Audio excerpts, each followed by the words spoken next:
Hello? Val? Hi. Hi, guys. Hey, Val. Thanks for calling in. Hey, Val, you got Seth here, team leader. Hi, Seth. You got Kyle on the line. Kyle. Hey. Hi. Hey, Val, you got Kevin. Okay, Kevin. So I just think it's time to kind of circle the wagons and touch base. Yeah, that's great. You took the words right. We wanted to touch base with you to just dovetail on what you just said, and just let you know that we are full steam ahead on our end, and we are ready to deliver. And we're very excited for the numbers that we've been seeing, both on your end and on our end, and just in the market in general. We're very excited about everything that we've been seeing. And we just want you to know that we're ready to start the conversation on this whenever you are. So yeah, not to jump the gun on that, but we just wanted to talk about how to create sort of a roadmap on how to move forward financially on your end, on our end, in a way that sort of makes sense, in an organic way that makes sense for all of us involved. So I appreciate that. I guess maybe we should talk about sort of best practices, how to make this scalable. Right. Scalability is key. TBTL. I don't know a lot about business, but he did an internet, and now the computers like him, and Wall Street is Google. I was listening to your program on my car radio. What do you think so far? I'm a fan of yours, a really big fan. Let me take off my assistant skirt and put on my Barbra Streisand in The Prince of Tides ass-masking therapist pantsuit. You two are on my S-T list, and it's a short list. It's too long. T-O-O, long. Why is this happening to me? All right, hello, good morning, and welcome everyone to a Tuesday edition of TBTL, the show that just might be too beautiful to live. Oh, and the adventure begins again.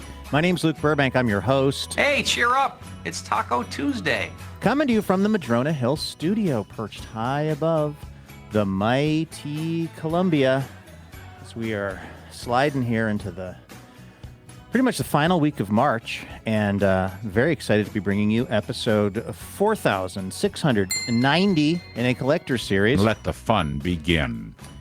Something happened to me yesterday at the convenience store. Really, it was in the aftermath of being at the convenience store. Well, the gas station, but the part of the gas station where you buy snacks and stuff that really was grinding my gears. I'm as mad as hell, and I'm not going to take this anymore! I'm willing to... not only willing, I'm ready, and I'm able to make a proclamation today on the show about something that I think we need to stop doing going forward. Mostly so I don't get in the kind of situation I was in yesterday. Also, a guy in England was admitted to the emergency room because he had mysteriously turned entirely the color blue. No, I'm afraid I just blew myself. But the reason for it, they think, is actually, I think, opens up a whole other conversation that I've been wanting to have for a little while on the program. So we will have that conversation with this guy, longest-running Cobra of the show, maybe best known for his depictions of the tall ships. You're like the coolest person I've ever met. He's Andrew Walsh, and he's joining me right now. Good morning, my friend. I'm sorry. I put you in an audio pickle. You know what? I didn't mean You to and I do are that. the only people who would have ever even noticed that. And David Cross, if he starts listening. But I don't see this being the show for him. Welcome, new listener, David Cross. Yes, I knew you were going to be playing a Tobias clip. And that clip... No, I'm afraid I just blew myself.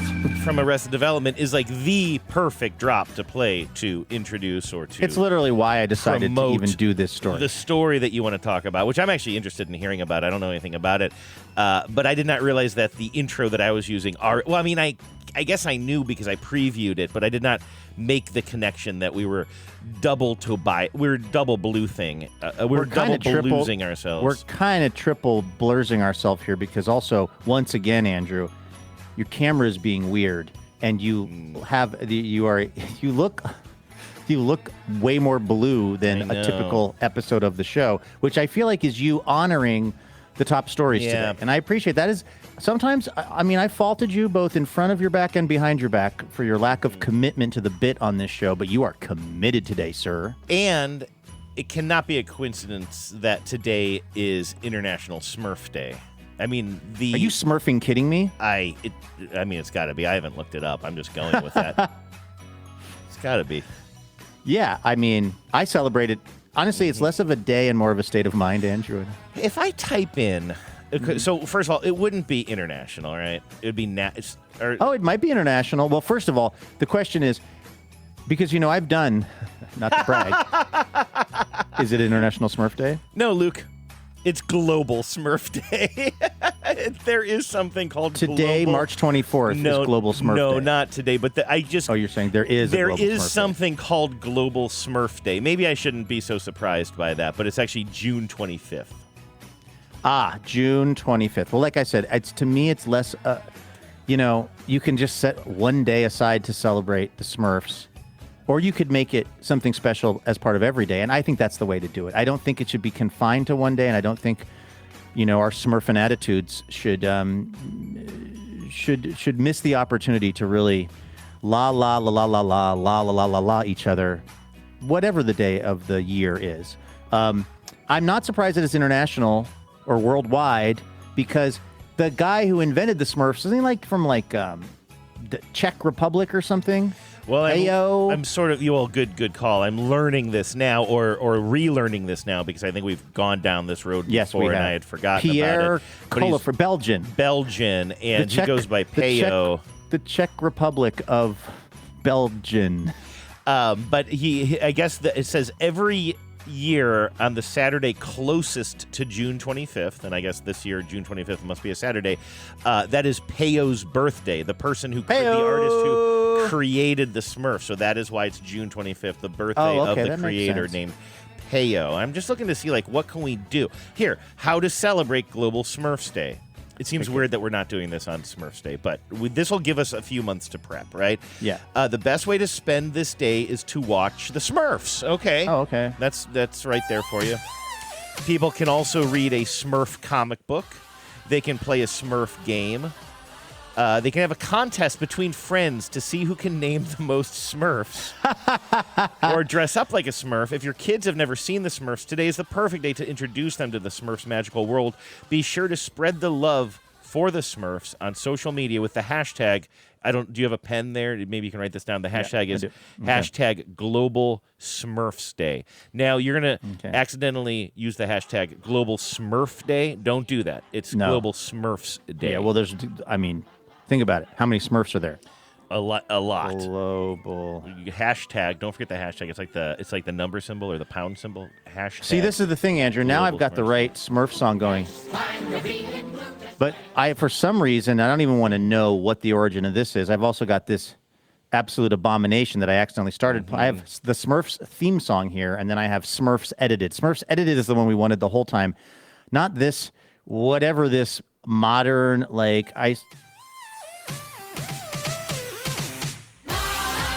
I assume all of the Smurfs are skateboarding for this and or doing something cowabunga dude. I don't know what this... Did they reboot the Smurfs at some point? I just typed something interesting. Since my first search result yielded so much bounty for this show, I thought I would try my hand again, and I typed in Smurfs theme chopped and screwed. I'm having less Have you found the one where they cover here. Let the Bodies Hit the Floor? No, this is just slowed with reverb, it says. Send it back to hell. That's Smurfs with K-Hole. Yeah, that's rough stuff. Okay. Yikes. What about, how is K-Hole Smurf doing? Not well. Not well, okay. Well, I think about him sometimes. I know, you should. All right, this is not nearly as important as Global Smurfs Day, but something very upsetting. Okay, not upsetting, annoying. And I need to learn the difference. Maybe this show would go a lot better if I learned the difference between upsetting and annoying, because I think I describe a lot of things as upsetting that were really just annoying. Okay. Mm-hmm. But I was driving down to Portland yesterday, and I stopped off at the local gas station. By the way, gas prices doing great. Mm-hmm. Just sure, no notes. Well, that's what leadership brings. of the many things that make me so furious about the state of the world, it's that I have to have thoughts about gas prices. Now, please let me unpack that. I've been very privileged in my adult life that I have generally, had employment, and I have just had a lifestyle where I don't really think about the cost of gas a ton, which I know that's total privilege. But I kind of think I liked that. Yeah. I kind of think I liked, because I didn't grow up that way. And I know I've told these stories a million times, but like we would drive to God knows where because the gas was 3 cents cheaper. And like it was, it really dominated things like how much was gas, how much was milk, these sort of so-called, kitchen table issues or affordability issues really was a big thing in my life as a kid. In fact, I remember one time my mom, I always had to go buy the milk at this 7-Eleven because which is kind of strange. I think of 7-Eleven as being more expensive to buy groceries, but we had the 7-Eleven that was at Winona and Aurora, kitty corner from what used to be called Aurora Cycles. Is it still there? Is it called Suzuki now or something? Anyway. Oh, okay. I know the area you're talking about. My mom would send me to this specific 7-Eleven because it had slightly cheaper milk. And I remember her sending me down there once, and I had to walk through 2 alleys and a parking lot. And so from our house to the 7-Eleven, I remember getting the milk and then walking back. But I was like a little kid, and I was kind of bored, or maybe I'd just seen the Jungle Book or something. But I decided to try to hold the 2-gallon jug, the biggie, the 2-gallon jug of milk on my head. 2-gallon? No, I've never seen a 2-gallon. Or a gallon? I think a gallon, yeah. Okay. Is that the largest? Yeah, I'm yeah, horrendous with I'm the worst with volumes. Okay, so the kind that has it's plastic and it has the handle built. That's a gallon? That's a gallon, okay. Yep. Okay, so I had a gallon, and I remember my memory is that I put it on my head and then it just kind of slipped. I might have taken my hand off. I might have been trying to do something I'd seen in a movie. I don't know. But what I know is that jug of milk fell off my head and hit the alley I was walking, and it was a very kind of rutted. It was like a kind of gravel. It wouldn't have mattered. This thing exploded. Let the bottles hit the floor. Show title? Maybe. Let the botulism hit the floor, because I tried to bring the milk home. I didn't know what to do, right? I'm like, I'm probably 8 years old or something. I know this is bad because now when the milk jug hit, it was plastic, obviously. When it hit the ground, it did this very odd thing where it just kind of ruptured in this way, where there was like a kind of a tear in it, which a lot of the milk spilled out of, but it still kind of looked, I could kind of hold the bottom part and the top part. It still was sort of in the shape it was supposed to be.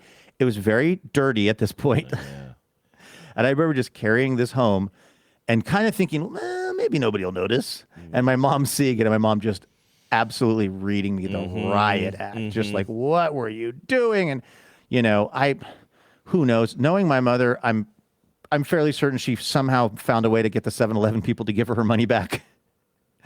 My mom's gotten a lot of, I think, she's managed to make a lot of situations work for her because other people would just rather not be talking about whatever it is she's talking about any longer. And they are willing to pay, at the time, $1.20 for this conversation to be over. Not because of the rightness of my mom's argument, but because of the attention span of the other person. The irony is we are now in the opposite situation where people give us money to continue conversations. You never know how life is going to go, including sometimes my mom. This very woman, Susie B., a big hit here on the show, very popular. Yeah, and also a supporter of the show. So it's all full and circle. Is a donor. Yeah. Despite the fact that I carelessly destroyed that jug of milk as a kid. My point in all that is to say, I grew up in a situation where we were extremely cost conscious about everything. And in my adult life, I have, probably to my detriment in the other direction, I think, kind of intentionally tried to not really engage with a lot of that stuff. Meaning, I could generally not tell you what the price of gasoline is, and now I'm noticing it, and I'm starting to develop the places I go to get gas. Yeah. Yeah, yep. And so, because I enjoyed what I thought was the carefree, footloose, fancy-free life of getting gas when I needed gas.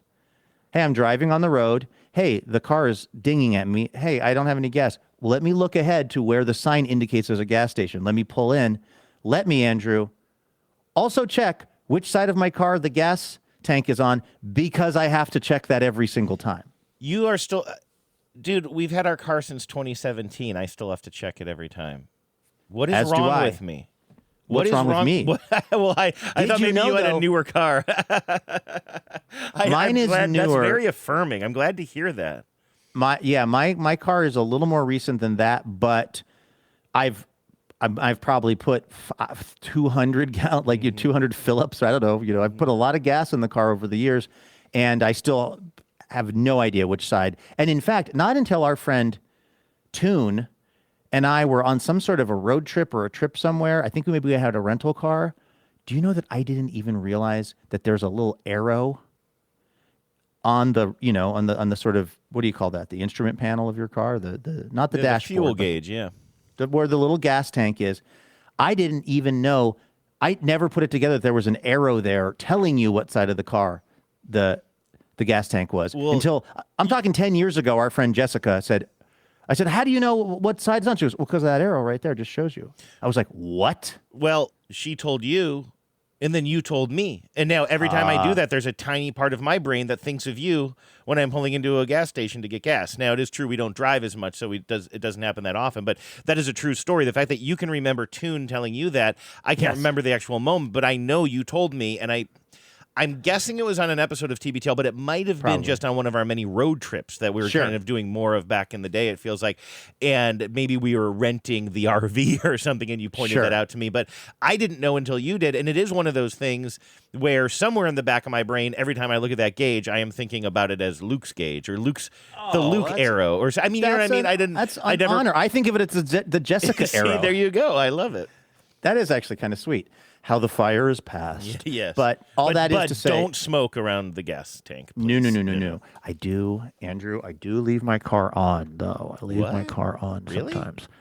Yeah, because if it's really cold, if it's really cold, or if I'm listening to something on the radio that I'm having a driveway moment, I think don't come at me, listeners. Wait. Oh, wait. Do you not have full Do you not have? Do you have only full service in Oregon? No. Oh no! Well, then you're rolling down your windows and blasting your podcast so that you can fill it up while your car's running and listen to whatever you're listening. I'll leave the door open. Oh. If I was listening to the Mariners, okay, and I didn't want to turn the car off because then I would I wouldn't be able to hear it anymore or whatever.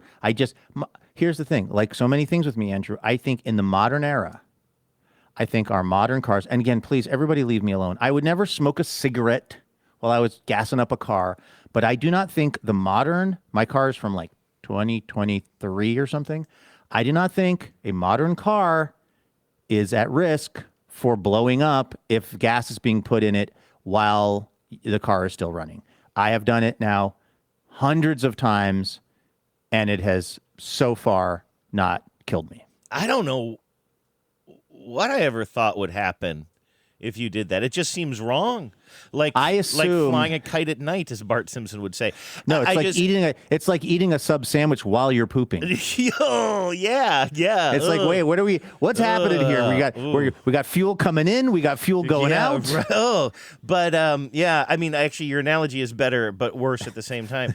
But I don't know that.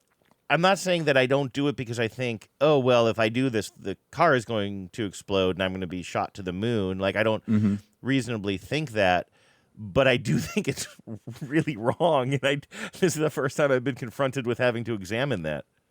I think that my guess is, and maybe someone will give me the real story on this. My guess is that it's considered a fire hazard. Because an engine has sparks or what have you. Yes, but I would say, I think that when they made the rule, again, this is Luke's logic, okay, and it's definitely got some holes in it. But with so many things, I feel like when we made the rule about something, we made the rule about it a long time ago, and then we didn't adjust the rule based on the newer stuff. And I just tend to think that my car, a 2023 Mazda CX-5, is not generating much exterior spark. And so and this is what I always do though, my own desire for whatever reason for the car to not be turned off, I then kind of reverse engineer the scenario that means I can ignore the signs that say turn off engine while refueling. Now this is funny. I typed in, can you leave your car running when you fill your gas tank? And the first result I got was, how many Smurfs can you and your friends name? Oh, hey, save that for Global Smurf Day. I will. I'm bookmarking it now. I actually thought you were maybe looking up. I was, science but of... I'm just on like Napa, and it's one of those things that's like not. There's not. Well, that's enough where I get my Napa know-how from. Exactly. The problem is, it's one of those things. First of all, I'm on the Napa blog. Can you leave your car on while pumping gas? But then it's going to do that thing where it's just going to give you tons and tons of words that don't answer your question because they need to flesh this out. They just wanted to be a top of the pops on the search results. There's an urban legend that addresses the issue, but it doesn't apply. It doesn't supply as clear-cut of an answer as you might expect. There are definitely some habits motorists should always avoid when doing it. So then they just get into habits of motorists, and you should stay put while you're pumping, and no smoking. Red fuel cans. Did you know that red fuel containers are color-coded? Like, where is the answer to this question? I have it. It's Reddit, Andrew, where it always is. Mm-hmm. Why do you have to turn off your car to pump gas, but police can leave their cars running while they pump gas? That's what we should be. And this is my point, dude. Mm-hmm. This is my point. I'm sure that the police argument is, well, we may have to like quickly jump in our car and race somewhere to fight crime. But it's like, yeah, but if it was dangerous, you shouldn't be able to do it either. Here's what somebody called Rage Storm wrote. So you know that me and this guy are going to get on Wait, well. Is this Dr. Rage Storm? Dr. Rage Storm was his father. You can just call him Rage Storm. Okay. Rage Storm says you don't have to turn off your car. The combustion happens in a sealed chamber, and it won't cause issues if you pump the gas while it's on. It's just more of a safety mesh net. It would be bad to start your car while you are pumping gas. I think the warning is to cover that. See, and this is, by the way, I want to say to the people listening, this is not me or TBTL officially saying that it's okay to leave your car running while you are refueling. I think all in all, it's a better idea to just turn it off. Why risk it? But I do tend to think what Rage Storm and I are in agreement on this. And now here's what Sean from NH says. Oh, I knew a Sean. You might have known in New Sean Hampshire. when you were in Is it NH. SHAWN? It actually is. Okay. I mean, it's not a huge state. I mean, geographically it is. Population-wise, less so.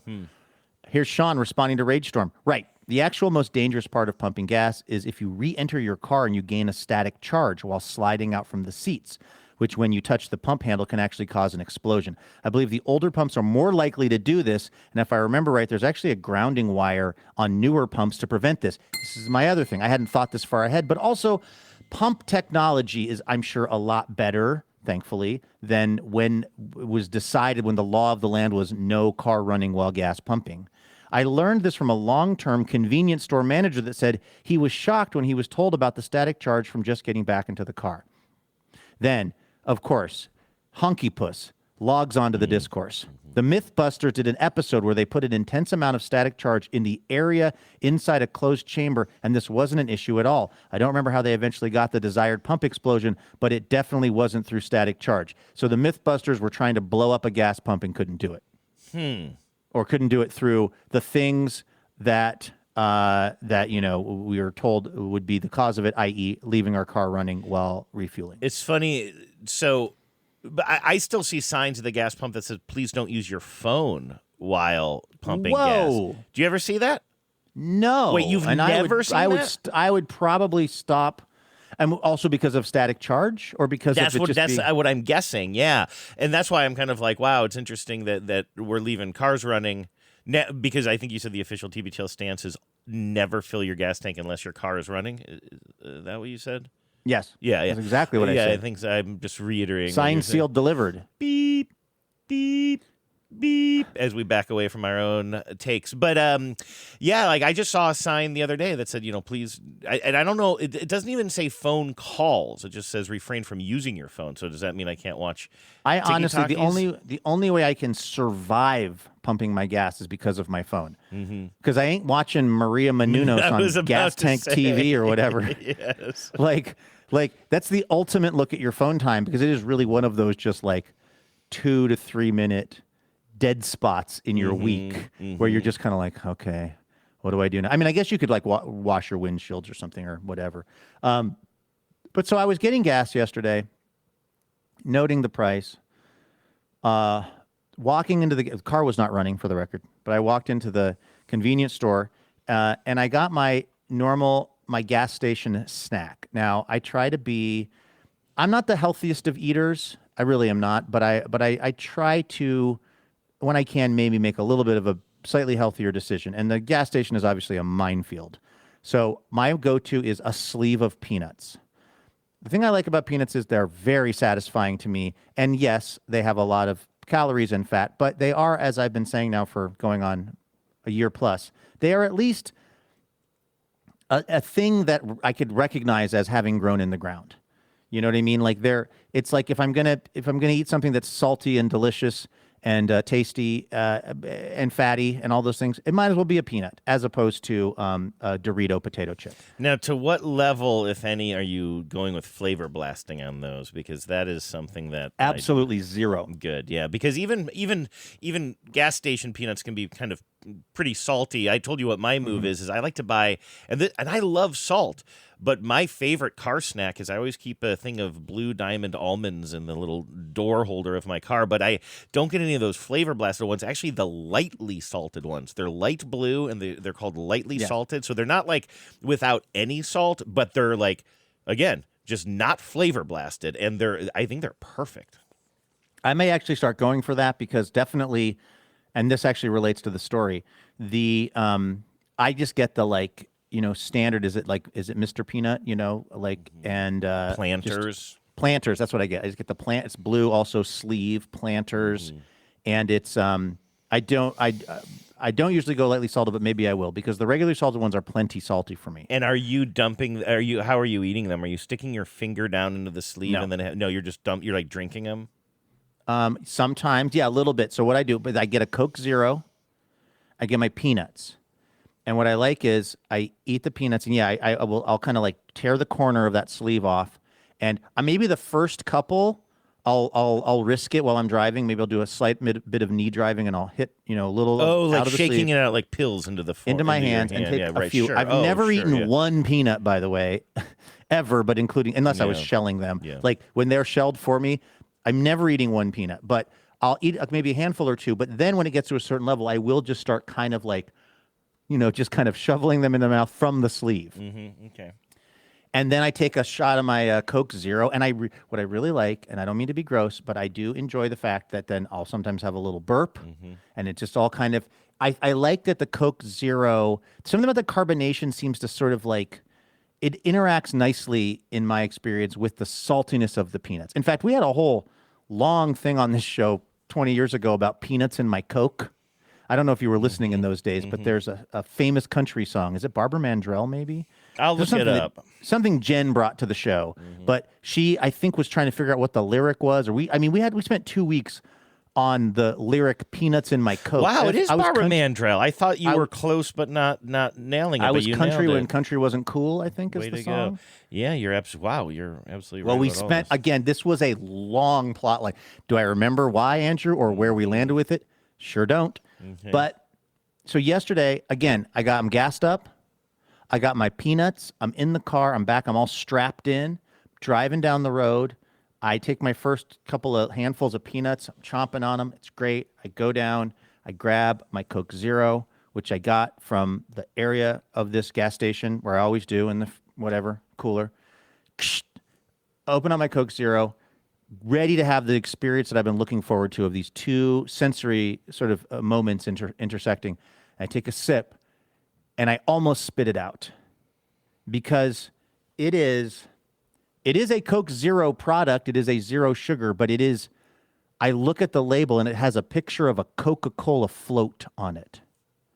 It's Coke Float flavored Coke Zero. Coke Zero. So they're adding tons of like sweetness, I'm assuming this is some sort of a desserty ice creamy thing, but it's still zero sugar, so it probably tastes like chemicals. It was so horrific that the idea is it's like it's a Saturday night and you're having a float, Coca-Cola and ice cream scoops, and that's what they're trying to approximate. But it tasted nothing like that. It was horrible. yeah, maybe if you got the like full sugar version of it or something, it would have been all right. But this is like a 0-calorie drink that is supposed to taste like an ice cream float. Oh, it's a cherry float, isn't it? Coke. The only one I can find is Well, let me Coke, see. I took a picture of it. Coke Zero sugar. Sorry, let me try this over. Yes, it was. Yes, Coke yes. Zero sugar cherry float. Okay. Yes, yes, you're right. I mean, Andrew, I was so upset by this whole thing. I didn't even clock that it was a cherry float. Now, Although do there is a you big like? cherry. Will you ever mess around with a cherry Coke or a Coke Zero cherry Coke? Yes, Yeah, absolutely. I've I had got no those. problem Yeah, with that. yeah, yeah. It was them trying to create whatever the sort of residual taste of ice cream is, because you're not even think about a float. Like think about the kind of construction of it. It's scoops of ice cream and then Coca-Cola, and then at some point some of the ice cream starts to melt into the Coke. We grew up with root beer floats, by the way. A Coke float to me seems odd, because if we ever had a float, it was a root beer float. In the Yeah, I mean, Burbank that's the household. standard root beer Is float. I that? think people started messing around with Coke floats later, right? They shouldn't have. It's a sin against nature. But this is the thing. It was so bad that I literally could not. And I'm thirsty because I'm eating these peanuts, and I have nothing to slake my thirst with because it was so unpleasant to taste it that I just kind of like sucked it up and did the rest of the like 45-minute drive just puckered up with the taste and the salt of peanuts in my mouth, because that is how bad it was. And this is my hot take. We don't need any more soda flavors. We've done it. We've done it, world. We have enough different kinds of flavors of soda pop, and it's good. We're good. We don't, because that's the reason that my drive to Portland was ruined, was because of shareholders, was because of late stage capitalism, was because the Coca-Cola company can never be satisfied with whatever the profits are that they turned last year. They have to always grow their profits. And the only way you can do that is to keep putting whack shit out there like cherry Coke Zero Coke float, in the hopes that it somehow becomes a big seller and you manage to move the needle ever so slightly for your investors. And this, I mean, there's obviously so many ways in which capitalism has really destroyed this planet, but I would say none more so than what happened to me yesterday in the car. Sure, absolutely. I mean, victim number one. You co-sign right that. there. I'll co-sign You would say I'm that. the greatest victim of late stage capitalism. Luke Burbank is, certainly. Yes. So a couple of things. First of all, your timing on this couldn't be worse, because you're leaving one factor out of this, which isn't just, well, actually, maybe two factors. You're absolutely right about companies feeling like they have to keep on innovating. Really Yes, quickly thank on you. that, because I have two more things I want to say, but really quickly on that, like I was literally having this thought in the store. I think I have it a lot, but it's not just sodas. It's everything. I was Yes. just having No, this you're thought right. because I was in the grocery store looking at something that has been around since I was a kid, except you can't find the original like flavor of it or whatever it was. I don't know if it was pretzels or whatever, but everything has to be flavor jazzed or updated or now in breakfast form, or like and you can't find the original stuff. So I was just having that thought. So you're right, it is capitalism, but it's two other things too. It's technology. It is easier than ever to mess around with different flavors these days because people are using chemicals that, even back, I mean, it's not like the 80s were some era of natural purity, but I do think there's probably just more sugar and flavors, and I'm not saying that they were the drinking a can of soda, grape soda in 1985 was a health food, but I just think that like it wasn't as easy to make that grape sherbet with an onion twist flavor or whatever they can do now, because they have the technology. And I would say the third leg of the stool, and I'm willing to go up to 8 legs if you have more. Yes, I've got a fourth leg if you don't name the leg I'm thinking of. I would say the third leg I'm thinking of is, and I'm seeing this right now as I'm trying to look up the soda you were drinking, is the sort of hobbyist and even quasi-obsession that people have around food. Like it's such a thing now. Oh, I got my hands on this thing that is only being unrolled or I'm sorry, rolled out in one part of the country, and eventually it'll make its way to the Pacific Northwest. And now, oh, good, now I've got the crazy flavored Oreo, and you know what I mean? Like there were guys I used to work with in the engineering department at a radio station station, and I kind of liked it because I'd go back to visit the engineers and eat their cookies, but like every day somebody would be bringing them in a different flavor of Oreo, some, concoction, whether it was like, birthday cake flavored or what have you. Oops, all Oreo. Oops, all Oreo, exactly. So I do think there's sort of that, like the companies also know that, like, oh, well, we'll generate buzz around this just by the very nature of it only being around for a certain period of time, and people will get excited about it, and they'll blog about it, and et cetera. Or pod about it, as I guess we sort of are, although not we're taking in them a positive down, way. though. Yeah. Well, the other leg of the stool, which we're now, if you're counting at home, we're at 4 legs. Okay. Is, and I talked about this a lot when it comes to potato chip flavors. I honestly think it's almost like the printing technology allows for the flavoring At some point, it was really easy to just print 2 buffalo chicken drumsticks on a bag of Ruffles. Yeah. And then I was like, well, it's pretty easy to show what this is supposed to taste like. Now, again, I don't literally think that's I don't it. think that's I think the printing... That's a wobbly leg on the stool, I think, because... Listen, there's always get your own leg on the stool. There's always been, like, packaging for, I don't know, breadcrumbs that might have that same picture of a chicken leg on it. But it amped up at some point. Well, first of all, if you're looking at the photo of the soda that I tried to have yesterday, I feel like maybe this is maybe not the greatest example, but I do feel like there was this period of time, and again, it might have been, it might have been a following indicator or just like, something that followed something else. But I did notice that there was something changed with bags of potato chips that were wacky flavors, where it went from being like, what a bag of Ruffles looked like, what a bag of Tim's Cascades looks like, to hyper-realistic photos of whatever the kooky thing was that was going to be in the potato chips. And I just feel like that didn't not encourage them to keep going with this kind of stuff. But anyway, I'm willing. Here's what I'm willing to say, and I've already said it, but I'm willing to say it again. We don't need any more soda flavors. In the land of one soda flavor, the man with one soda flavor is the king.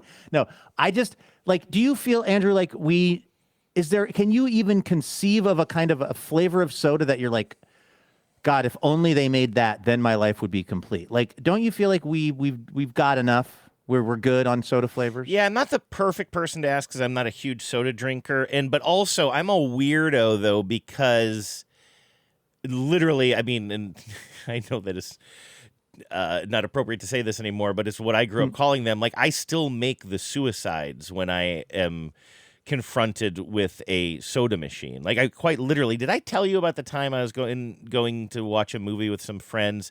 My friends were still at the concession stand, and I was filling up my soda, and I wasn't even thinking about it. I was just like, root beer, orange, Coke, I'm just click, click, click, and I'm making it.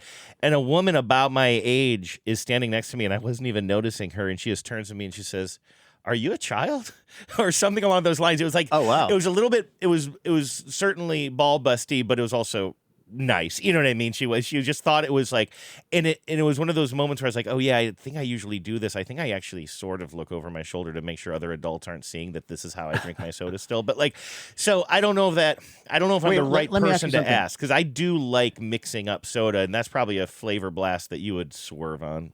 Well, okay, so you said you were at the movie theater when that happened? This is the place I do it the most, yeah, that I can think of. But would you do that anywhere that there was like, you gotta, let's just say you happen to be at a, fast food restaurant, and it was the kind of thing where they just give you the cup and you go do your own thing with it. Would you then also probably kind of mix your flavors of soda? Is that the standard thing when somebody gives you a waxy fast food soda cup and sends you on your way to do whatever it is you so choose? I'm trying to figure out if I should just give you like a kind of a simple, not so honest answer. Remember, we're getting paid. Honestly. We're getting paid to talk longer because we're still in the A block here, and I'm afraid that we are going to sweep several quarter hours with this. But Luke, it seriously depends on the situation. In the movie theater, if I am responsible for my own soda, and that is to say, if I am not sharing it with Genevieve, which is something we've moved more into, I'll be honest with you. Genevieve and I used to always get like the swimming pool size soda, and we would share it, but when it's there in front of me and I've got a lot of popcorn, I'm going to go through that. And so it ended up being I was always leaving at some point mid-movie to get a refill for both of us. And I told Genevieve, listen, we're 100 airs, just get your own soda. And so now if I am responsible for my own independent soda, I can almost guarantee you that I'm going to mix it up into, let's call it a graveyard, right? And I have some rules of thumb about like kind of what goes in there, and like kind of quantities of orange. Like I think orange needs to be kind of very forward in that mix. Okay, so I'm at a fast food restaurant. Really depends on the restaurant. Like if I'm at a Chipotle, no way, no how. I'm getting lemonade. I always get some kind of a lemonade with my Chipotle. Do they even let you? Do they do fountain drinks at Chipotle? They do. Like, okay. And they have like your regular fountain drinks, and then they have like horchata? Nope, that's not it. Oh, horchata. Horchata. No, not horchata. No, Yeah. Guaritos, right? No, they have horchata. They'll have it in a special a special dispensing machine that is next to it, and then a special like guava lemonade now. And so they have like kind of your standard soda fare, and then a few things that are in these like just cooler dispensers that I like a lot there too. So that's what I'm doing there. If I'm at a Burger King, this is going to be very rare that I find myself in a Burger King. That might be like a graveyard situation, or it just might be a straight up orange soda. It sort of depends on like what adult meal I'm eating, you know? Well, that was the nature of my question, was because when you're at the movie theater, it's like it's a special fun adventure. You know what I mean? It's not like at the Chipotle getting your food. It's whatever time of the day, your mind is somewhere else. You're thinking about all the other stuff you got to do. That's just sort of like, you know, that's practical eating. That's just like getting the food that you need, getting the drink that you desire, and then just kind of like doing something you need to. The movie theater, you're in friggin' Wonka land. You know what I mean? You're it's like you're there for an adventure. You're gonna weird up your soda. Yeah, it's literally like a concession stand, right? There's something about that. It reminds you of like the first time I ever drank soda like this, I'm sure was at T-ball. You know what I mean? Like or at a field day at school, and you would go to the concession stand and you could pick out like a little tiny sleeve of popcorn, and they give you a little wax cup, like you say, and then you start mixing it up. And there's something. Wait, you were about allowed to mix your soda at field day? They gave you access you're right. to the thing? No, you're right. Maybe we requested it, but I know that is where we. I mean, I can picture in Valley City, like kind of like, and I don't know if it was field day or it was usually maybe next to the ballpark, and you'd get done with your not your practice, but your game usually, and that's where I would be drinking what we called suicides then. But you're right that we must have had to request them, because I don't think they were just letting us go wild. Like, first of all, it's the 80s, the self-serve soda wasn't as prevalent as it is now, and also you can't do that. You'll go out of business. The school will go under. Right. Well, AM PM was where we learned the dirty trick of the graveyard, because that was the first place that I'd ever been where they would they would let you kind of just do whatever you wanted to your soda. And I just remember standing there with like Andy Engstrom and him being like, you can just put like all the different kinds in. I was like, what? And you're not really getting away with anything there. No, it's the same volume of soda. Yeah, it's not like one of them is more valuable than the other. Now, if I was at McDonald's, I would not. Well, first of all, I wouldn't do this anyway. But if I were at McDonald's, I would especially not do it because, of course, the McDonald's Diet Coke is the stuff of legend. There's also been speculation. Do you know about this? Yes, I have heard about that, and that they have their own special mix. And, of course, there was some argument that the straws played a part in that, too. But also, McDonald's has two sort of special drinks, because that's also where you can get, and they took it away for a while, but it's back now, the non-carbonated orange drink, which is my move at a McDonald's. Yeah, I heard somebody saying the other day, like, that the reason that the McDonald's, because there's all the speculation that like the wide straw for McDonald's somehow oxygenates the soda. But the person I was talking to said, no, it's just that they have their own kind of ratio and they take it very seriously. Like, there are other kind of like sort of fast food places or places where you get a fountain drink where I feel like it's 50-50 if the thing is going to taste, and for me it's usually like a Diet Coke or a Coke Zero, if it's even going to taste at all like the thing it's supposed to taste like, and that's usually just because they ran out of syrup or the ratio got off. But I guess the McDonald's thing is they have their own ratio for Diet Coke in particular, and they're very, very careful about it. Like, that's like a big part of the branding is to make sure that the Diet Coke is being, is coming out of that machine in the way that I heard somebody call Diet Coke a fridge cigarette, which... You mean it's sort of somehow addictive accurate nature, like just kind of like it's break time for, nature for people. And I've got a friend in mind. Well, it's the friend who taught me about what side of the car the gas tank was on.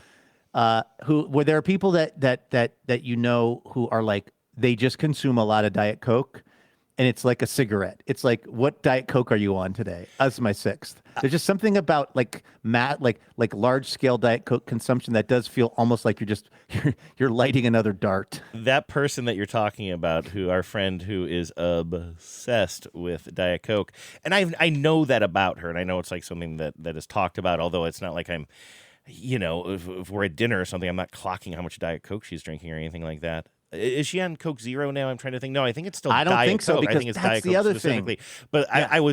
I run into her at the grocery store sometimes. We are both very similar, and we both really like grocery shopping, and also.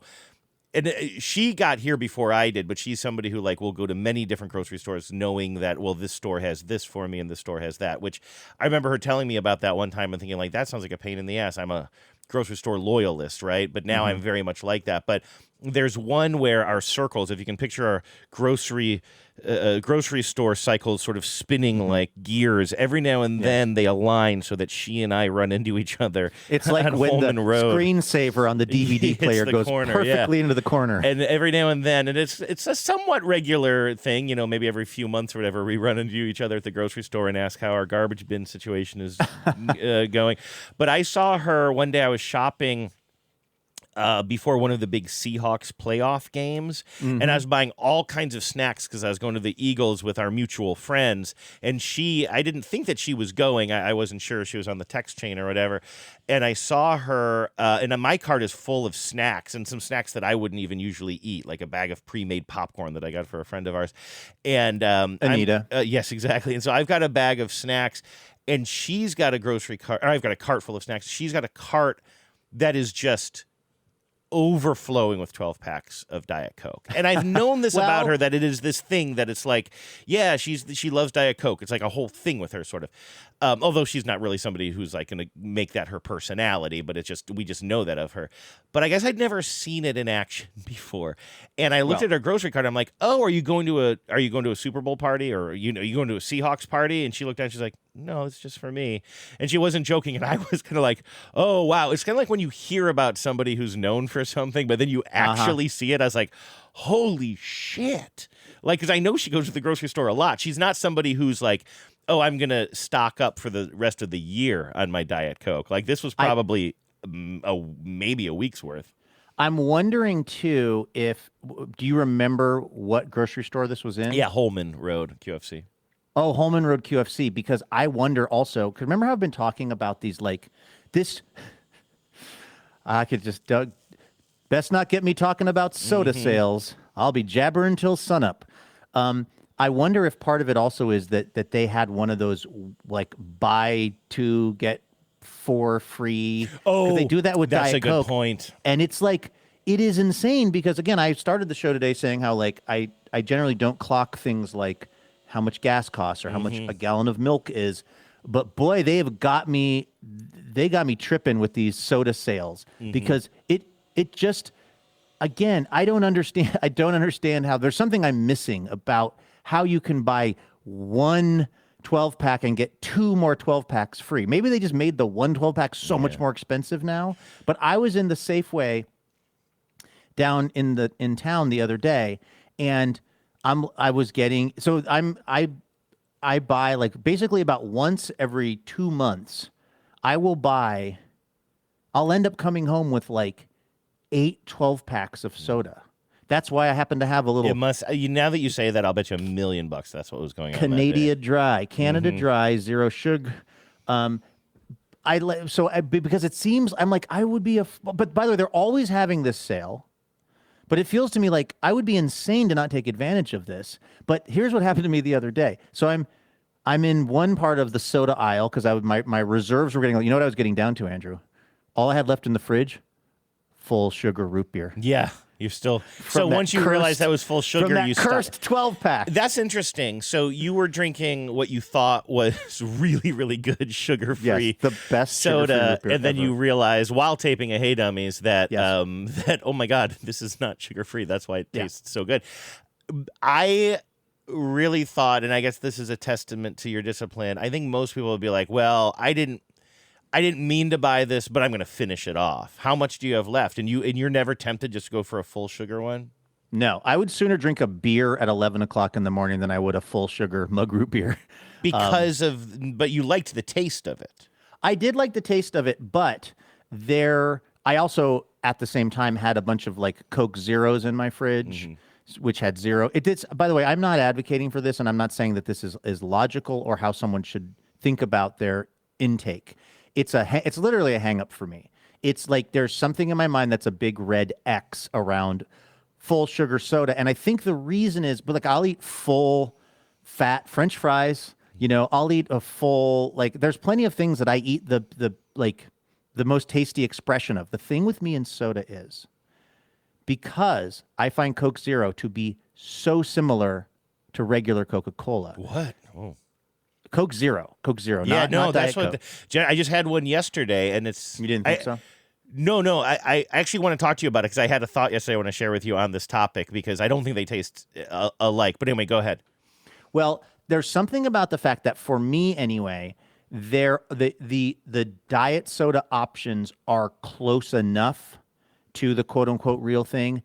It would be like if let's say I really wanted to have a McDonald's, I wanted to have a quarter pounder with cheese, but there was also some weird magical, or you could say tragical thing that's a quarter pounder with cheese that's 80% as good but has 0 calories. I would always eat the one that was 80% as good. And in fact, it would make me not ever eat the real one again. But the thing is, there isn't that for a quarter pounder with cheese. So if I decided I wanted to have one of those, that's what I would have. Or a pizza is a better example, something I eat more frequently than quarter pounders.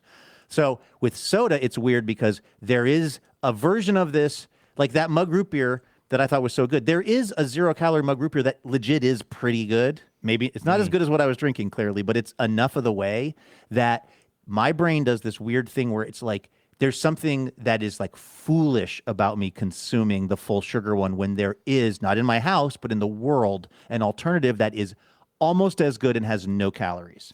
That's just what my brain does. Yeah, and that, I mean, that makes sense to a degree.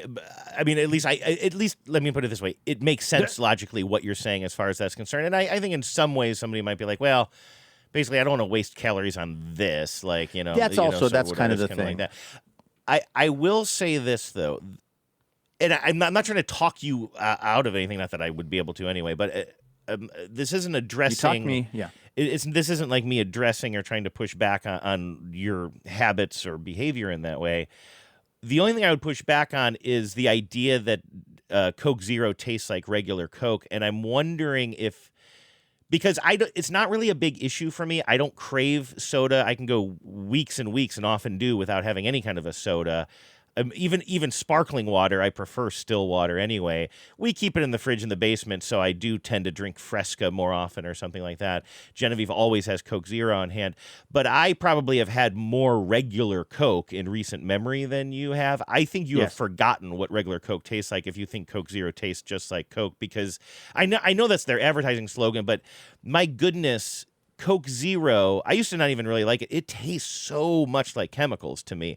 And here's the thought that I had the other day, and I'm not even saying this like anybody's wrong for liking Coke Zero. I kind of like it. It hits a spot, but I used to kind of dislike it. But then I reframed how I thought about it. And I literally had this thought I don't know if it was yesterday or the day before. I went into the refrigerator and I was going to grab a Fresca. But instead, I saw one of Genevieve's Coke Zeros. So I grabbed one of those. I was like, I think maybe I was thinking it might have caffeine, and I think I maybe wanted a little pep to my step. So I grabbed one, and almost always if I'm going to drink something like that, I'm going to get a glass with ice and pour the cola on it. But I didn't. I just drank it right out of the can. And I took a big slug of it, and I thought, oh, you know what this is like? Don't think of this as a replacement for Coca-Cola. Think of this as cola-flavored Fresca.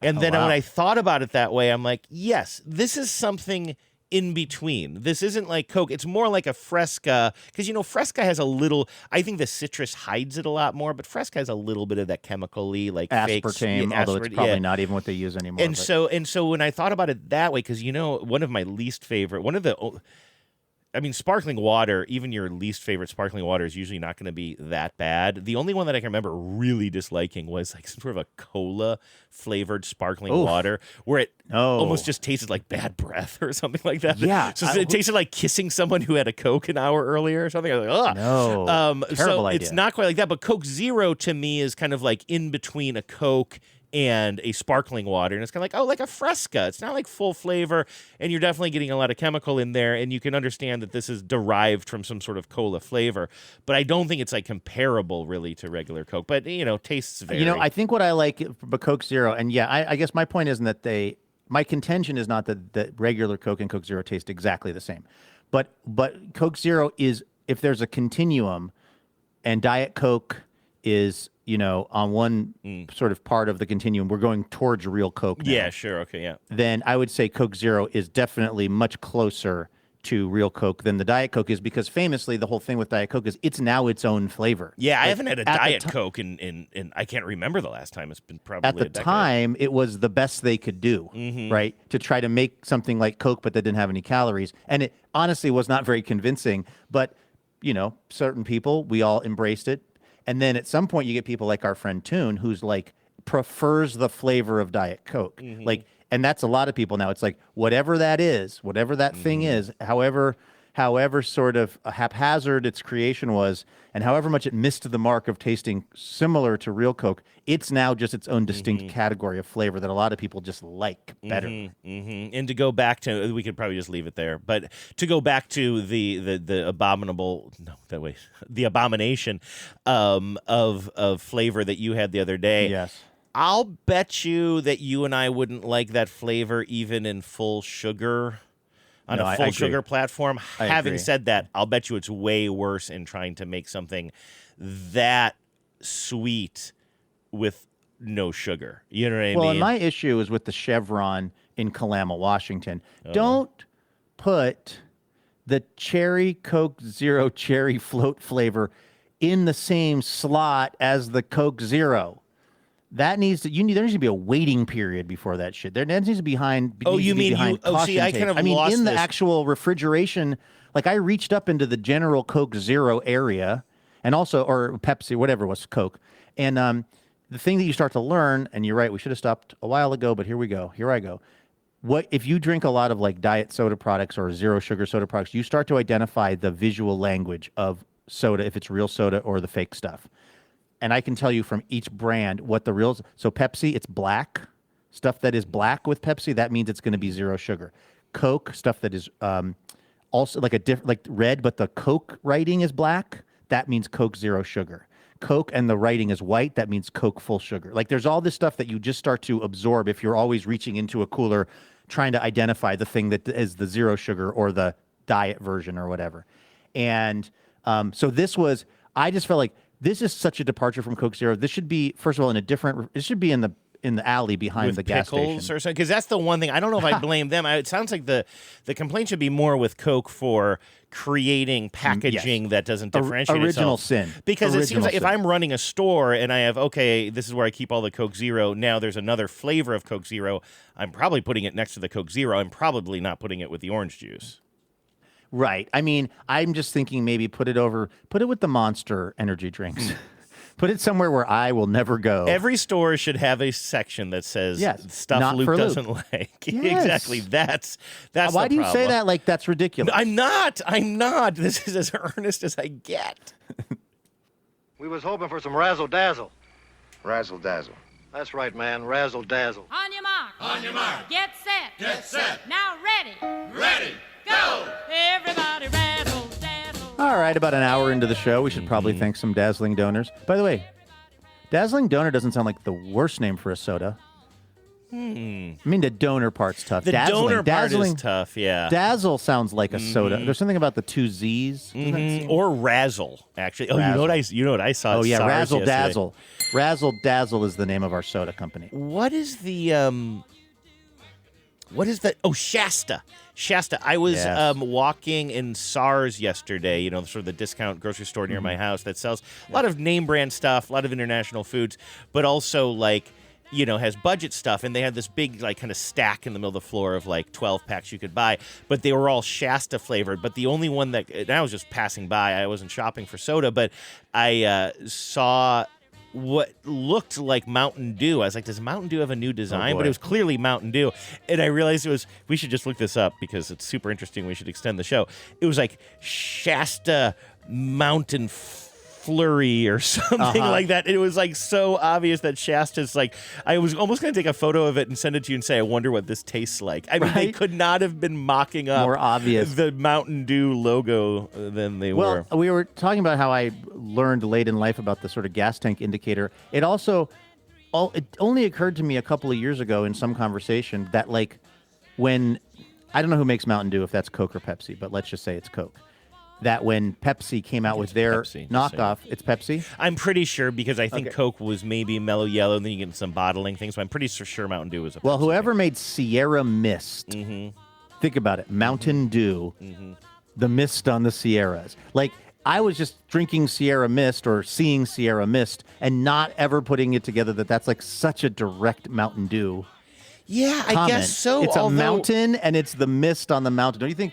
Like, if you said, find synonyms for Mountain Dew, you might say Sierra Mist. You're absolutely right about the wording on that. But both of them are Pepsi products, though. And my memory of Sierra Mist was that it was more like a Sprite / 7-Up than a Mountain Dew, right? It was Mellow Yellow that was like the competitor to Mountain Dew, right? Well, Sierra Mist is now Starry, right? Yeah, or they kind of discontinued one. And I think they did more than just rebrand it, but essentially just rebranded it. I'm going to send you a photo, though, it's called Shasta Mountain Splash, by the way. Love it. It's great. Love it. You know who else loves it is longtime listener, longtime friend, and longtime supporter of the program. It's our first dazzling donor today, Jackie Justice. Jackie, I owe you an apology. It's called Mountain Rush. Mountain Rush. What did you call it? Mountain Splash? I called it Mountain Splash, yes. Something else Sorry, entirely Jackie. that Jackie's asked us not to get into during her dazzling donor message, and that's fair. Jackie's in Tacoma, Washington, and says, hey, business boys. Thanks for being wonderful companions on my long car rides. To all of the 10s, you're amazing. Thank you for being the best imaginary friendos a gal could ask for. No. Now, on to my plug. As you know, the world is on fire. Some also know that I represent kiddos in foster care, some of whom are immigrants that come from mixed status families. Some of their family members are documented and some are not. While you are allowed attorneys in immigration proceedings, getting affordable support is really challenging. This is why you will see toddlers representing themselves in immigration court. Google it. I have seen this, and it's truly shocking. That's me talking, not Jackie, but I would imagine Jackie might agree with that sentiment. Without getting too terribly political, difficulty getting representation is not a new issue, but the federal and state funding for these programs has been severely impacted by the current budget priorities. The current enforcement methods have caused an increased need. So I want to plug ways people can support youth facing immigration issues. I encourage folks to check out Kids in Need of Defense, aka KIND. And the website is supportkind.org. So support and kind is one word, supportkind.org. And the Northwest Immigration Rights Project, which is NWIRP.org. These organizations are in great need of support right now. Help in any way that you can with funds, time, or connections. Power out. Jackie could not be more right about this. And, I say this to Jackie every time we talk, but first of all, and much has been said about it, but Jackie Justice is the greatest name for an attorney in the history of, of the world. And also the fact that this is the kind of work that Jackie is doing. And just to I feel like over the last month or so, I've had too many incidents of crying on the show. So I'll try to not do that here, but the way that our legal system is already so broken, and there is so little representation for people that are in need of public defense across the spectrum. I was reading about somebody around here who did something allegedly quite terrible. It was an adult, and they were in some reckless driving incident, and people were hurt very badly. And again, if this all turns out to be true, I mean, this person is, should be held accountable. And they also just said they're going to be in jail for a long time because there's no defense attorneys in Clark County. So and I even for that person, because they are innocent until proven guilty, I feel for them because they just don't have an attorney. Now imagine you're a fucking 4-year-old kid. Yeah. Who did nothing wrong. Yeah.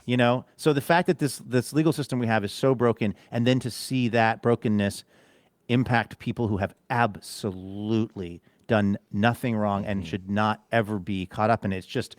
It's overwhelming and really bad, and I'm glad that we have people like Jackie who are trying to do whatever they can to, at least in small ways, improve the experience and the lives of people. Again, those organizations are supportkind.org and nwirp.org. And Jackie, thank you so much. We really appreciate you. Maestro? On your mark. On your mark. Get set. Get set. Now ready. Ready. Go. Everybody razzle dazzle. Look who it is. It's Steve Lee in Shelton, Connecticut. Steve has kind of helpfully given us a pronouncer, but it's like that kind of, I don't even know what you call this kind of writing in the dictionary.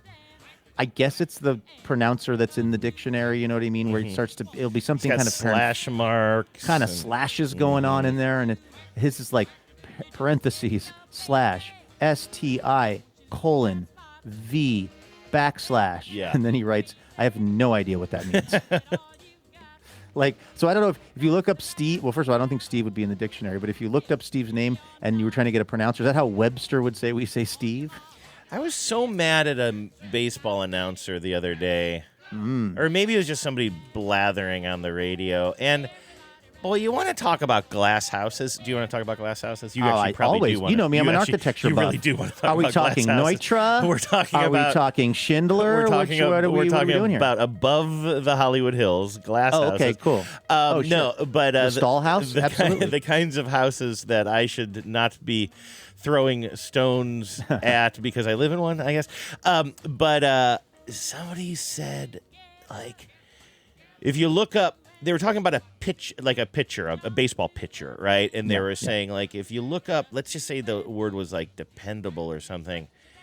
Be like, if you look up, give me a pitcher's name. If you look up Logan Gilbert, it wasn't a local guy, but if you look up Logan Gilbert in the dictionary, you'll get your answer or something like that. It was it made no sense, and also it's you don't get answers from the dictionary, you get definitions.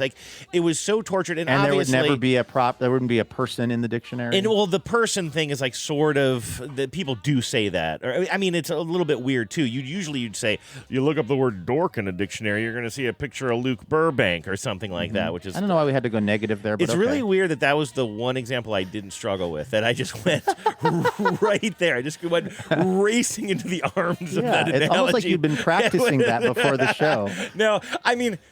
Let's point out here how ironic this is. I'm struggling so hard to articulate why I was mad at somebody who didn't articulate something well. But they're on the saying you radio look up Logan Gilbert in the dictionary and you'll get your answer. And it's that's not how the dictionary And it works. wasn't even that. It was more and again, the name wasn't Logan Gilbert, but it was something more like Logan Gilbert. You look up dependable in the dictionary, you get your answer, or something like that. You're just like, what are you even trying to say? Now, I have misspoken more times in this particular episode than most broadcasters will in their entire lives. So, I know that I need to offer grace in those moments. But I just remember, being in the shower. You must do this, right? You yell at the radio. Oh, yeah. You're just like, what are you talking about? And it's usually, if you kind of don't like the tone of voice of the person, or if you know that a radio announcer and you don't like them anyway, you hold their feet to the fire even more. I do it with real estate agents who I see on Instagram who now post. You probably don't get as much of this content as I do, but actually I think it's a very cool thing. The modern era, and by the way, Steve, we have not forgotten about you. By the way, Stiv, we have not forgotten about you. That's how it looks when I read the pronouncer. A way that a lot of real estate agents, particularly younger real estate agents now, will kind of show houses that they're representing, or even houses that they're not, but that they could help with brokering the deal, is they'll just do a home tour with their phone. And I actually love this. This is some of my favorite content. I love to snoop around. I love to see what's doing in a half bath in the basement, whatnot. So I actually really like this kind of content. But there's this one guy in Portland, and I won't say any more because whatever. But because there's some vamping that goes on, because I think the way that these videos are usually put together is that the real estate agent walks through the house and they film it, And then I think they go back and probably use like a VO function in the Instagram app or TikTok or whatever. So you can kind of go back in and narrate what it was that you were seeing. But that also means you're sort of you're not writing down a script. And there's this one guy who he always gets cool houses, so I'm interested in the houses. But his ability to I've just never heard someone who strings together more sort of malapropisms or things that almost sound like kind of a thing people say. And I can't give you a great example off the top of my head, but it'll just be you're just going to absolutely love. Your friends are going to come running to the living room that you'll be. I mean, okay, I can't even do. I can't do it because I'm too good at speaking, Andrew. Yeah. Right, and that's the I can't problem. get into the headspace of this guy, but he will just always use slightly the wrong word, or he'll slightly misconstrue what the thing he's saying, and it's his. So I now will watch these, and I just have to mute the VO. So you want to talk about being mad at people on the radio? I've taken it to another level. I've got beef with real estate agents in Portland. You say tomato, tomato. I say tomato, tomato. I can't even remember is that Mr. That's Mr. Peanut Butter from Mr. BoJack Peanut Horseman. Butter. Speaking of big glass houses. Speaking of Steve Lee's in Shelton, Connecticut, Steve says, and Steve, I've read ahead with my eyes here, at least two sentences, and buddy, I'm with you. Steve says, I'm too tired to come up with anything this year. Everything is terrible. TBTL is good, thanks to the Cobros and the Tens out there who are trying to make the world a better place. Steve, that is an absolutely valid response. And I get you, and I see you, and I appreciate you, and I thank you really for supporting the show. We really would not be here without the Steve Lees of the world. Absolutely, and just a reminder, I'm just going to say something that you say a lot, Luke, which is that we deeply, deeply, deeply appreciate everybody who donates financially and otherwise to TBTL to keep this thing going, 100%. Honestly. And of course, the dazzling donors who have their messages read are donating at a very generous, some spouses might, some 11s might even describe it as a painful amount of donation to give to TBTL. Let's not put any thoughts in anyone's head. But it's very been a while generous. Since I've done my Jason Bateman impression. And we truly, truly do appreciate it. But also, the idea of being able to read a message on the air is our way of thanking you. It's not homework that you should have to do. We never want you to feel like, on top of all this, now I got to think of something clever. If you got something to say, we definitely want to shout you out and make sure you know that you are appreciated. But you also don't have to be on the spot. You are already doing a lot. You're doing very, very much. And you're doing the perfect amount that any spouse or partner would just generally agree is the right amount for TBTL. Thank you. That's if there's one takeaway today, it's that nobody needs to know. If there's one takeaway, you don't have to clear every financial decision with the person who you share a bank account with. No. I've had a couple of semi-successful marriages based on that premise. You can set up accounts that kind of shield things. Offshore, onshore, partially onshore, partially offshore. It's all on the table, friends. Like a Shasta mountain rush. By the way, that photo is shocking. I'll make that the show pic, right? I can't the fact that Mountain Dew has not sued them for the font alone. Is that not amazing? It is like Mountain Dew, exactly. That's incredible. Thank you, Steve. You're incredible as well. Here I go once again with the email. Every week, I hope that it's from a female. Oh man, it's not from a female. Well, I spent so much time soda-splaining that we ran out of time for the guy who turned blue, but we can talk about that tomorrow. That's great. I want to share with you something, Luke, that came in via the text line. And as I think a lot of listeners know, you can reach us. You can mostly reach me by text if you want to text, or you can also call the voicemail line. It's the same number, 206-414-TBTL. That's 206-414-8285. Now, usually if you're texting us something, I think that's probably, there's not an expectation that it's going to make the air. It's just like, or the podcast. It's just like something that you want to probably tell me, Andrew, because you know it's coming directly to my phone. So sometimes things do maybe get a little bit lost in the shuffle. If you definitely want to make sure that something is like kind of addressed potentially formally on the show or something, or if you think it's for air, you can email me, andrew@tbtl.net. Having said all of that, I got a text from somebody in the 360 area code here in Washington State. I don't know who this person is. I don't think they'd ever texted the line before, at least not from this number, because I didn't have any history with this person. But they just came in without any introduction with a poop scale. Now, when I say a poop scale, you're probably picturing something. It was a gently used poop scale. Mm-hmm. So this goes Grandma back. only pooped on this on Sundays. This goes back. This goes back to. Sorry, I'm thinking about a line that I thought of you. I almost pulled it for a drop from when I was watching the Detroiters a couple of weeks ago, and it's something like the saddest 8-word story or something, and it was something, I don't know, it had something to do with, I think, clown shoes, and I do think that maybe some scatological humor in there.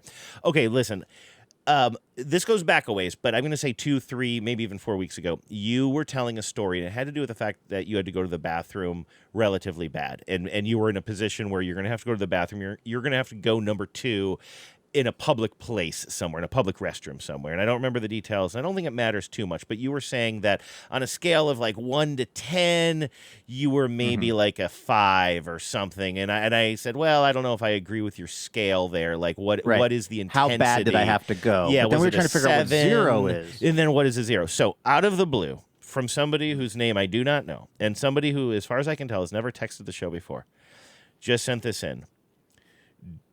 Do you have to poop scale? So it's actually the do you have to poop scale. Right. 0. There is no way I could poop right now. I'm ready for my colonoscopy. Okay. And that's 0 on the list. Could you just hit that after each one? Yeah, I'm doing that now. Okay, good. 1. Now that I know it's the bit. Now that we know what we're doing. Number 1. If I needed to win a $10,000 bet, I could squeeze one out right now. That's a 1. That's a 1. That tracks with what we were saying. $10,000, yeah. That tracks with what we were saying, by the way. I'd do it for about 100. I'd do it for 10, probably. $10. Yeah, I think what we established was, for us, our 1 was you could go. You don't have to go, but you could produce an outcome, or you could produce materials. And 0 is you couldn't even produce materials.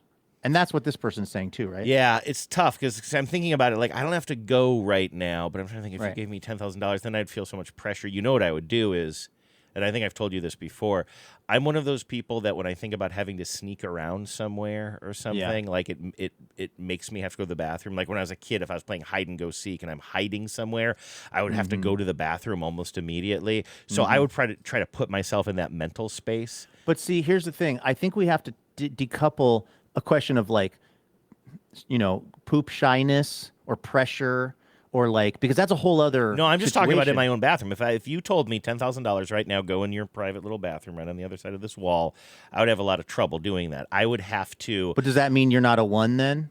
So you would have trouble with it? Well, because I could go do it right now, no problem. I feel like our 1's different. A 0 is that you literally could not do it for all of the money in the world. There's no way I can poop right now. And so if a 1, and again, this goes to 10. So a 1 But that's not a question of how much poop is in you. That's a question of how anxious you are. What about anxiety? If you're not able to listen, if you and I have the same amount of material in our wherever it is before it comes out of us, and they go, here's $10,000. And we have the same, you and I have the same amount of material in us. They go, here's $10,000. And I go into the bathroom and I poop, and that proves I'm a 1 because I was able to poop for $10,000. And you go in the bathroom and you can't poop because it feels like pressure. Does that mean you're a 0 or are you a 1? You have the same amount of material in you. I think I'm a 1, but my point was it would be very, very, very difficult for me. So my only point here was what I would have to do is I'd have to put myself... But you would still call yourself a 1 there. I think, but I would have to really put myself in a mindset. Like I can't just go in there and do it casually. I mean, that would have to be a 4 or 5 or something, right? We'll get on with that. But a 1 is like $10,000. So a lot of money.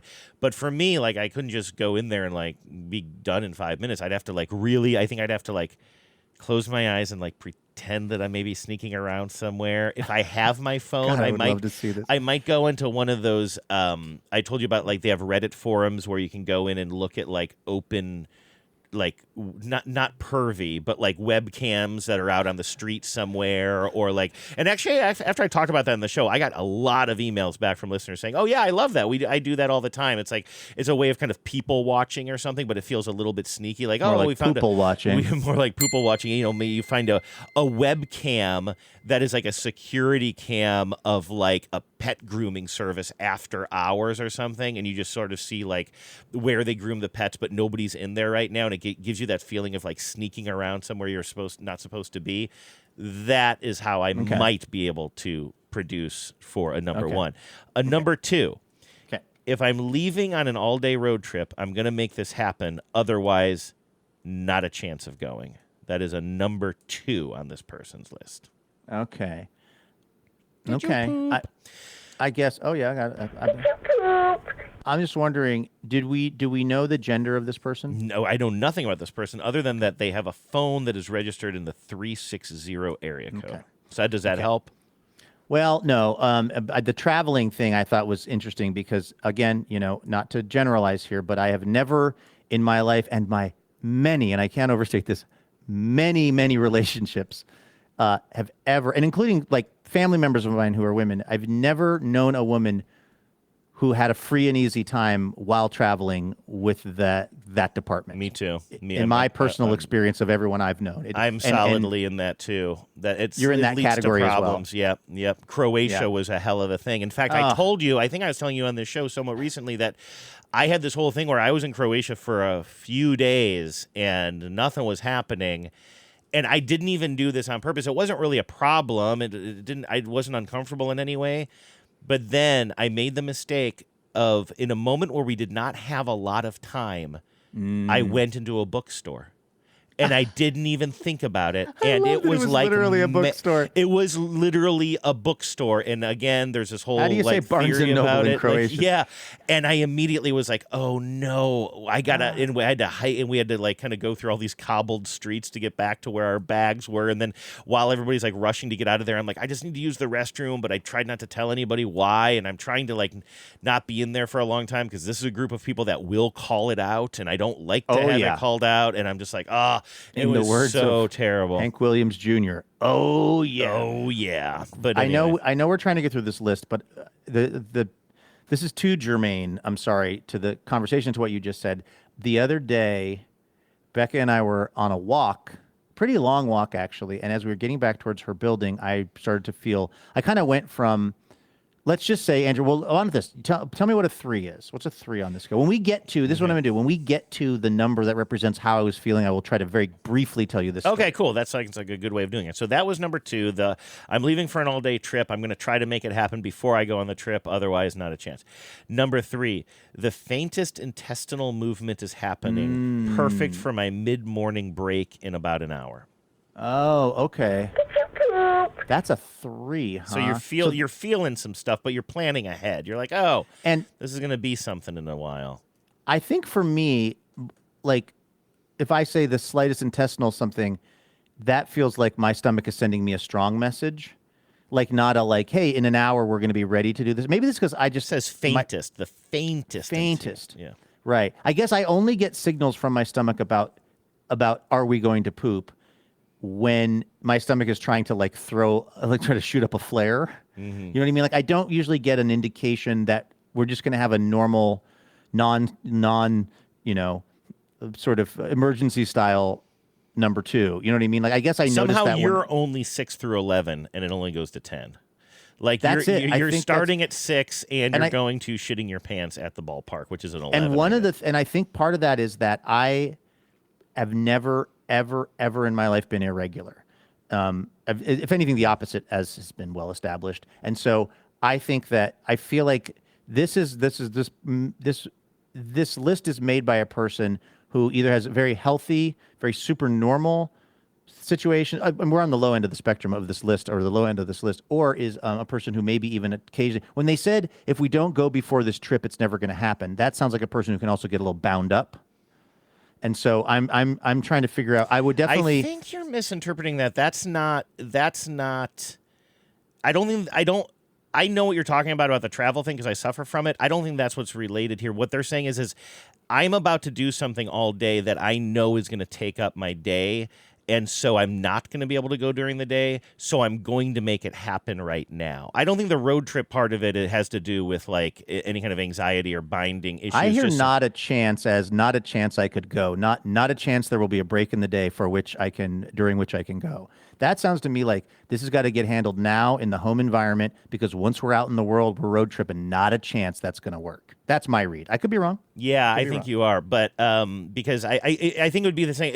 What if it said, if I know I'm going to be in a 12-hour training, I'm going to make it happen. Otherwise, not a chance. Like, does the activity of road trip, is that what is making you think that this? No, has the something to do word's with not binding? a chance. That sounds there's not a chance it's going to happen. Which here's what I would listen for, or what would make me have a different theory. If they said an all-day work meeting, there's not going to be time, or an all-day road trip, or a busy day of travel, there's going to be no time. They're not indicating that it's a scheduling problem. They're saying not a chance, which to me sounds like not a chance my body's going to cooperate. But again, I could be very wrong about this. Maybe this listener will submit their second message and they'll clarify which they were indicating. But my point is, like, I'm going to be busy all day. I'm going to make it happen. Otherwise, not a chance. Meaning, otherwise, if I don't have something that is going to keep me away from a bathroom for 8 to 12 hours, then I'm not going to go. Not a chance. If I don't have something that's going to take up my day, I'm not going right now. Oh, that's another way to interpret it. Okay, That is what I'm saying. If I'm going on something, if I know I'm not going to be able to go to the bathroom all day, I'm gonna make it happen. But otherwise, not a chance I'm going to do that right now. Yeah. Okay, sure. That's a way to read it. That sounds more plausible to me than the way I was, or the way I thought you were interpreting it earlier. Okay. And then 3 is, then we've already said this when I was reading, like, okay, I can just feel something happening. Like, oh, okay, maybe, something's going to happen down the line. The faintest intestinal movement knows that I can plan this for like an hour out or something. So that's one we already said. Then 4, my morning cup of coffee is done and it's working. I'm not quite near a restroom, but I'm making a plan. Now, 4 to me is kind of like, now we are actually in the range of like, now okay, I'm listening. Now we can go, yeah. So there you go. Now you've got my attention. Now I know this feeling. I know the post-coffee thoughts. Mm-hmm. Now, are we getting, but we're still not ready for your story yet regarding the weekend. No. Okay. It's like the mountain climber game on The Price is Right. Yeah, exactly. It's got a long way to go, brother. Okay, number 5. Everything is coming up roses. I'm ready to go, and I'm at home in my bathroom alone. That makes sense. That's middle of the road. Beautiful. Number 5. Absolutely beautiful. Number what a time 6. to be alive. Number 6. I'm walking quickly in my front door, giving only the most cursory hello to my partner without breaking stride towards the baño. Okay. That's probably where I was. Okay. We were out for this walk. I started to notice a little bit of discomfort, but not that I, had to duck into knock on a stranger's door or duck into a restaurant or something, which I've done, by the way, in Europe when also on a walk with Becca. Not my finest hour. This one, though, we get back to the building, and I said to her, because, her apartment has one bathroom, and, all these years later, trying to preserve some of the mystery, and I remember that there used to be a bathroom in the, lobby level of her building. Yeah. And I said, and in fact, that's love. A few weeks, going in the BK bathroom. Incredible. That's what love means. And a few weeks ago, I was taking Gigi out for a walk, and it wasn't even a 6, but it was like, if I'm gonna go to the bathroom like this, I would rather that it was in a high traffic kind of bathroom away from away from the kitchen area of my girlfriend's apartment, which is what bumps up against the door of the bathroom in her unit. And I went downstairs, and I remember there used to be a bathroom in here, and I couldn't find it. And they'd also recently renovated the gym. They have this crazy gym now in her building. And so I didn't find it, and I just used the bathroom in her place later. So when walking back, I was like, hey, didn't they used to have a bathroom on the ground, in the lobby of your building? She goes, it's still there. I go, where? She goes, it's in the gym now. I go, I'm going to want to use that. She goes, oh, okay, all right. She knew what I was talking about. So we get in there, but now I need a fob. So she goes, it's in here. I go, okay. So she has to fob me into the gym. And this is like a health club gym now. There's 8 or 9 people working out. I'm fully in street clothes.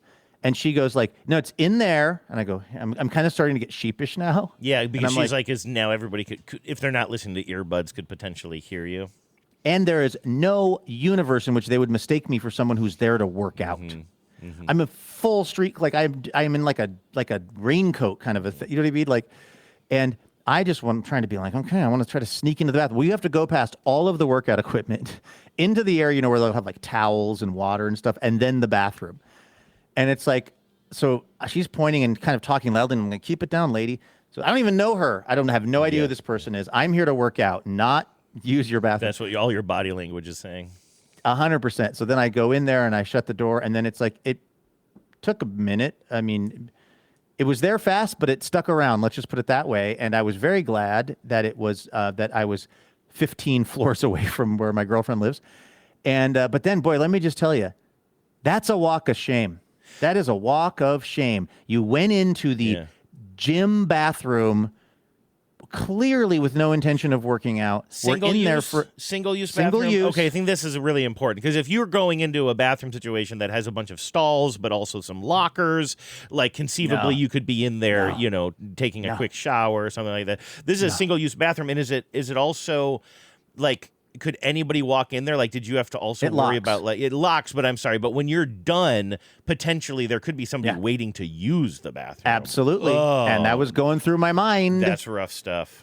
Yeah. As I was in there I'm going to go like 12 minutes. Because I just, at this point, I was like, we got to make sure that this whole situation is now is over, is finished. This ends now, is what I was saying to my colon. Mission accomplished. And so then, it was done. And, they did have a can of Lysol in there. Thank so God. Washed up. I sprayed a little Lysol. I don't think I've smelled Lysol in like. I was going to say, I'm kind of surprised that it's not some sort of a fancier, like. Dude, this is like a fancy apartment building. I would have thought there'd be something from Grove. But because it was Lysol, good old-fashioned Lysol. Hannah and I talk about this a lot too. Like, does air freshener eventually always smell bad to you because you used it to cover up bad smells for so long that the smell of the air freshener just reminds you of the bad smells? I mean, bathroom air freshener is the perfect example of this. Like, if I were to smell Lysol right now, I would think about the shitter in Lakewood, Ohio, where me and my dad, shared an apartment when I was a teenager. You know what I mean? It's because, like, we had a can of old-fashioned Lysol in there at all times, and now, of course, it smells like a place where people poop to me. I was very grateful for the Lysol. Although, I mean, who knows? The other thing is I was in there for so long that I couldn't even tell. Like, it may have... And I was courtesy flushing along the way. I was, like, making sure that there was... So by the end, it might have been okay just because I'd been in there for so long and flushing and removing any offensive matter. But I opened the door and I walk out, and, like, there wasn't a guy standing right at the door. But when I went around the corner, now I'm re-entering the gym. And again, it's just like all these people on these machines and stuff. And I just like, there was zero mystery around what was happening with that guy whose girlfriend was pointing him towards the bathroom. But I'm just like walking out. And then I kind of could say to my periphery, I feel like a guy was beelining for the bathroom. Oh, that may have just been my anxiety. I don't know. All right. We're getting near the end of this list. So that's a 6 for you. So again, this listener says a 6 is I'm walking quickly in my front door, giving a most cursory of hellos to my partner, and not breaking stride as I make my way towards the bathroom. Now, number 7. Again, this goes to 10. I confused things before by joking about going number 11. Number 7 is I'm asking the bookstore customer service guy where the bathroom is. So we're out in public. We're out in public, but it's happening. And dead giveaway. Yeah. You're asking a staffer about the bathroom. Yeah. Because I've been in a store and I've needed to use the bathroom, but it's a 5, so I'm walking around the store. I'm getting eyes on the situation. You're starting to get critical when you're like, you're not being vague about this, about what your needs are. You're going right up to them and going, which way is the bathroom? But of course, people don't know what your business is in a bathroom. Your situation was like it was more of a time thing. One of the rare times that I sort of feel that kind of pressure is if I'm at a restaurant and after we're done eating or something. And again, this is kind of rare that I'm going to be in this mode while, right after like a nice meal at a restaurant or something. But like, there have been occasions where it's kind of like, oh, I think I have to use the restroom, and then I use the restroom, and you're thinking like, whether it's just Genevieve or friends at a table, like, how long have you been gone? It's noticeable when somebody has been gone into the restroom for a long period of time, 10, 12 I'll walk in minutes or front of the something. restaurant on a fake phone call if I have to just try to create a little bit of a plausible, Afterwards, sure. some plausible deniability. He's just yelling, buy, Yeah. sell over and over again. So, okay, so number 7 is you're asking the bookstore customer service guy where the bathroom is. Number 8 is I'd be willing to go into a dive bar with no stall door on it right now. 8? That's a number 8. What if we left for 9 and 10? Oh. Number 9 is I'm going to poop in 10 seconds. Please, oh, please, oh, please, let me make it anywhere. That's a number 9. So, like, you don't even know if you have that I've dive been there. bar. Yep. Been there, done that. Yep. That happened to me once in a rental car parked in the parking lot of like a Hampton Inn somewhere in the greater Atlanta area. I'd flown into Hartsfield. I had rented the car. Everything was fine. I was driving. Somewhere along the way, something shifted like intensely, and to the point where I get to the Hampton Inn or whatever, and I park, and now I'm like, I have to go so bad that I don't know if getting out of the car and walking towards the place is a good idea. Like I did, of course, and fortunately it did not go terribly. I was able to find a restroom in the lobby. That was one of those things where I think I came right in and was like, which way is the bathroom? Mm-hmm. Which is so embarrassing because it's like there's just no chill about that. Yeah, then you're in the bathroom for a little while. Then you come back and you're like, checking in. Mm-hmm. But still, though, when you're in Better that than pooping your mode, pants. there are going to be much more awkward conversations to be had. Yes. If you don't play your yes. cards right, if you know what I mean. So that's number 9. I'm going to poop in 10 seconds. Please, oh, please, oh, please, oh, please, let me make it anywhere. Then number 10 is I am pooping right now, even if I'm at my wedding altar. That is number 10. It's just happening. That's rough. It's just happening. And I actually think that's a really well thought out list. Like, I think it's pretty from good too. 0 to 10, I think that's really, I mean, you were sort of saying that like you come in maybe at a 4 or 5, but not everybody does. And so the kind of like, I really don't feel anything, or just like, I just feel the faintest thing, but like, I'm good for a couple of hours, but I know that I know what's in my future. Yeah, I think, like you said, I think 6 through 11 is really my sweet spot. I think that's really where I live. Mm-hmm. Because that's the thing. When that person was talking about a little mild indicator from your intestines or however they put it, it's like that's not something that I can really, like, the thing is, despite how much we talk about on the show or how much I talk about on the show, I promise you that, like, the thing with me is 99% of my life I'm not thinking about it because I don't have constipation. I'm not, like, it's on my mind absolutely 0% until the 1% of the time when it's all I can think about. Yeah. I don't have there's not a lot of gradation to my experience with it, if that makes sense. Yeah.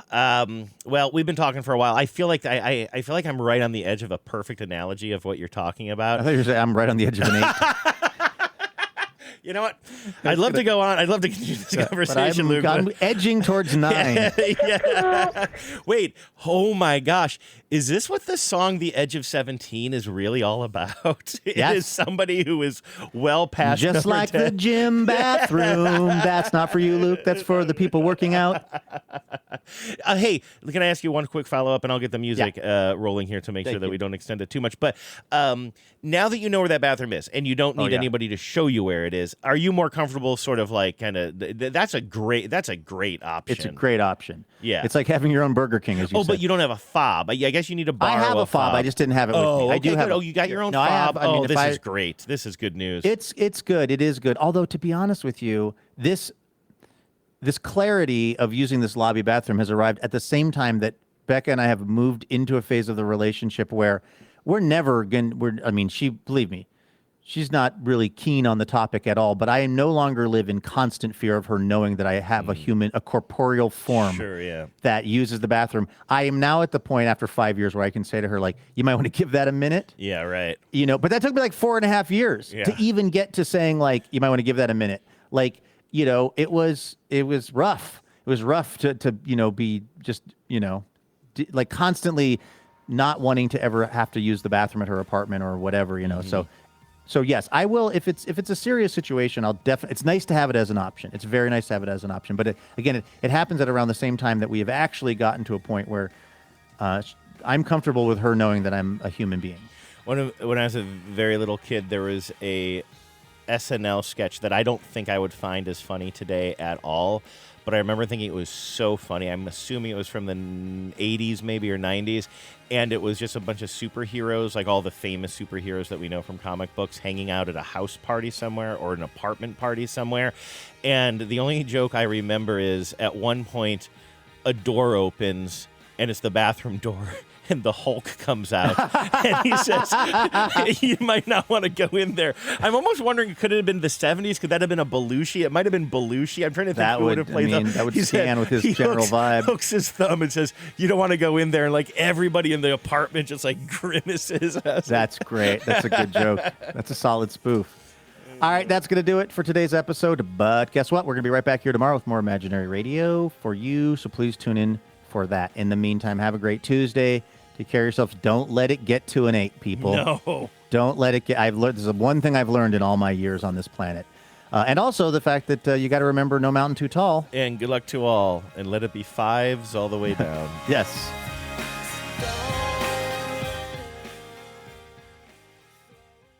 Power out.